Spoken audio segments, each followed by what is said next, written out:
Hay cosas que solo pasan en las carreteras de México, cosas que si las cuentas te miran como si estuvieras loco.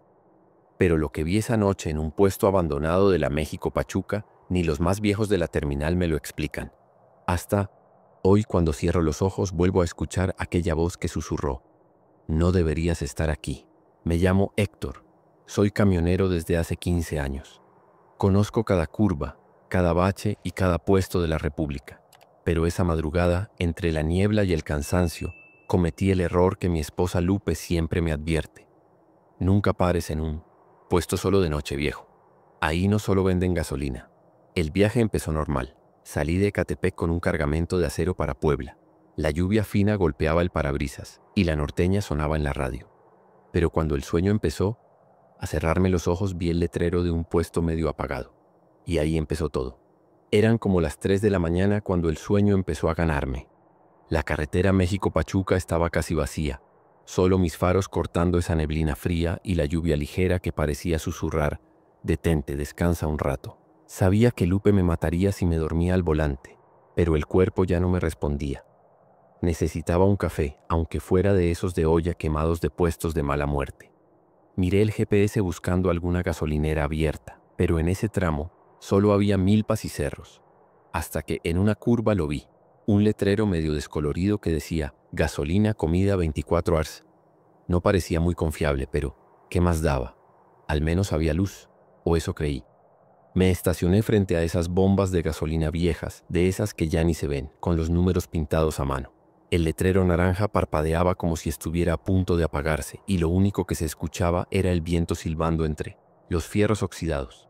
Ningún otro camión, ningún empleado afuera, pero la puerta de la tiendita estaba abierta y se veía una luz tenue adentro. Al menos el café estará caliente, pensé, bajando con el cuerpo adolorido. Dentro, el aire olía a aceite quemado y tortillas viejas. Había un viejo tras el mostrador, con un overol desteñido y las manos manchadas de grasa que ni siquiera alzó la vista cuando entré. En una mesa de plástico, una señora con rebozo revolvía un café sin prisa, como si llevara horas esperando algo o a alguien. Les di los buenos días, pero solo recibí un murmullo de respuesta. El silencio era tan pesado que hasta el tic-tac del reloj de pared sonaba fuera de lugar. No más el café y me largo, me dije, ignorando ese escalofrío que me recorría la espalda. Pero entonces la señora habló, y su voz sonó como si viniera de muy lejos. Al acercarme al mostrador, sentí ese aire frío que se te clava en los huesos, como si hubiera pasado de la noche lluviosa directo a una cámara frigorífica. El viejo siguió sin mirarme, limpiando el mismo vaso una y otra vez con un trapo, sucio. Detrás de él, un radio de esos antiguos de madera emitía un chisporroteo intermitente, como si intentara captar una estación fantasma entre la estática. En eso, la puerta trasera del local se movió sola, golpeando el marco con un crujido seco. Volteé instintivo, esperando ver a alguien, pero solo había un pasillo oscuro, y más extraño aún. En el aire quedó flotando un murmullo lejano, como pláticas ahogadas de otra época. Es el viento, me mentí a mí mismo, apretando el termo de café con mano temblorosa. Algo en ese lugar respiraba cuando nadie lo veía. ¿Un café, joven? La voz de la señora del rebozo me hizo saltar. Sus palabras sonaban arrastradas, como salidas de un viejo casete desgastado. Al acercarse noté que su vestido era de esos que ya no se ven. Flores mustias, tela gruesa como de los años 70. Y sus ojos, Dios, sus ojos parecían vidriosos, como si miraran a través de mí. El frentista por fin alzó la cabeza. Tenía la piel cetrina y una sonrisa demasiado quieta. Hace rato que no para nadie de noche, dijo mientras cobraba con manos que casi no proyectaban sombra bajo la luz fluorescente. Su aliento olía a polvo y naftalina, como ropa guardada en un baúl por décadas. Pedí el café rápido, deseando estar de vuelta en mi camión. Pero cuando la señora me lo entregó, sus dedos rozaron los míos y sentí un frío que no era humano. «Cuídese en la carretera, señor», murmuró. «A veces los vivos se confunden con los que ya no están». Y soltó una risa que me heló la sangre. «Este café está diferente», comenté tratando de romper el silencio incómodo, aunque en realidad sabía a ceniza y tierra mojada. La señora me miró fijo, sus pupilas dilatadas reflejando la luz de manera antinatural. «Especial para noches largas, hijo. Ayuda a mantenerse despierto», respondió mientras acomodaba su rebozo con movimientos lentos, como si cada gesto le costara un esfuerzo sobrenatural. El frentista, que hasta entonces había permanecido callado, dejó escapar un suspiro que sonó, más como un silbido de viento entre tumbas. «Sí, descanse un rato, señor. Pero no se duerma», dijo mientras limpiaba el mostrador con un trapo que dejaba manchas oscuras donde pasaba. En ese momento noté que sus uñas estaban negras y partidas, como las raíces de un árbol viejo. «Es que a veces la gente se confunde», agregó la señora con una sonrisa que no llegaba a sus ojos muertos. «Duermen tanto que olvidan si están vivos o ya llevan años bajo tierra». Solté una risa nerviosa, atribuyéndolo a las supersticiones de pueblo. Pero cuando miré mi reloj, las manecillas habían dejado de moverse exactamente a las 3:17 am, la misma hora en que había entrado al maldito puesto. Apreté el paso hacia mi camión, con esa advertencia de la señora aún resonando en mis oídos. Al subir, lo primero que hice fue revisar mi celular. Ni una maldita barra de señal, como si estuviera en medio del desierto y no a un costado de la carretera. Hasta la radio del camión solo emitía un silbido agudo, como el lamento de algo que ya no debería existir. De pronto, el motor de la nevera del puesto se apagó con un chasquido seco, sumiendo el lugar en un silencio antinatural. Fue entonces cuando lo escuché. Pasos lentos, pesados, dando vueltas alrededor del camión. «Oye, ¿quién anda ahí?», grité, asomándome por la ventana. Pero solo vi mi propio reflejo pálido en los vidrios empañados por un frío que no era normal. Dentro de la cabina, el termómetro marcaba 5 grados negativos y bajando, aunque afuera era una noche cálida de lluvia. Mis propias respiraciones salían en nubes blancas, mientras algo afuera comenzaba a rascar la puerta con unas uñas que sonaban demasiado largas, demasiado duras. No sé en qué momento me quedé dormido, pero el golpe en la puerta me despertó como si me hubieran echado un balde de agua helada. Toc, toc, toc. Sonidos metálicos que retumbaban en la cabina, como si alguien usara un dedo de metal para llamar. Mi corazón latía tan fuerte que sentía las sienes a punto de reventar. Al asomarme, el puesto estaba a oscuras. Ni una sola luz, a pesar de que minutos antes el letrero parpadeante iluminaba la zona.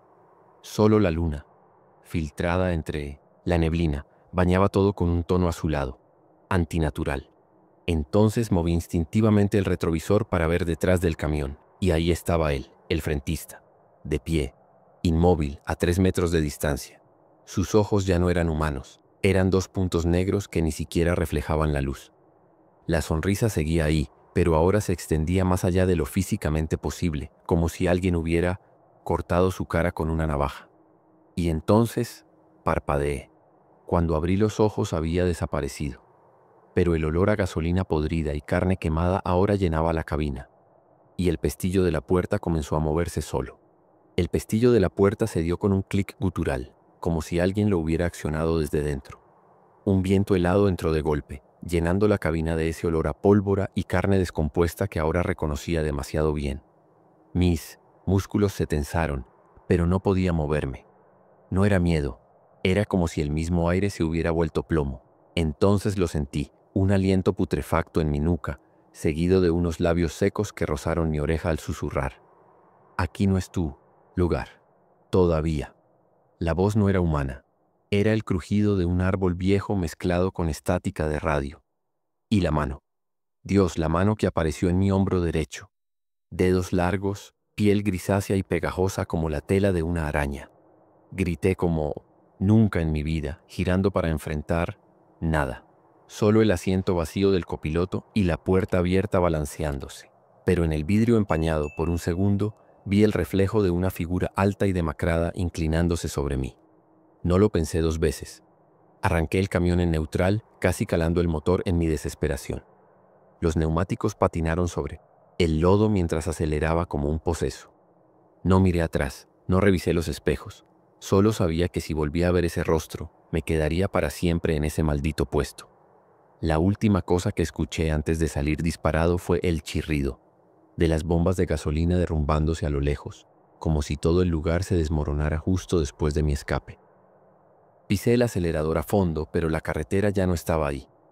Donde minutos antes había asfalto, ahora solo había una niebla espesa que tragaba mis faros. El camión avanzaba en círculos, como si el puesto maldito fuera el centro de un reloj que no me dejaba escapar. Las líneas amarillas del camino se retorcían y desaparecían bajo las llantas. De pronto, como si alguien hubiera cortado una cortina, La niebla se disipó. Estaba de vuelta en la México Pachuca, con el sol amaneciendo y los otros trailers pasando como si nada, pero el reloj del tablero marcaba las 3:17 a.m., la misma hora de siempre. Al día siguiente, en un puesto de la autopista, le conté al Mario, un cuate de toda la vida, lo que me pasó. Un puesto viejo en la curva de la loma, con un letrero naranja, preguntó mientras se le borraba el color de la cara. Ese cabrón se quemó hace 10 años, Héctor. Murieron 3 personas, un despachador, una señora que vendía café y un camionero que se quedó dormido al volante después de parar ahí. Me pasó su celular con la nota del periódico amarillento. La foto mostraba el mismo letrero medio derretido, las mismas bombas oxidadas.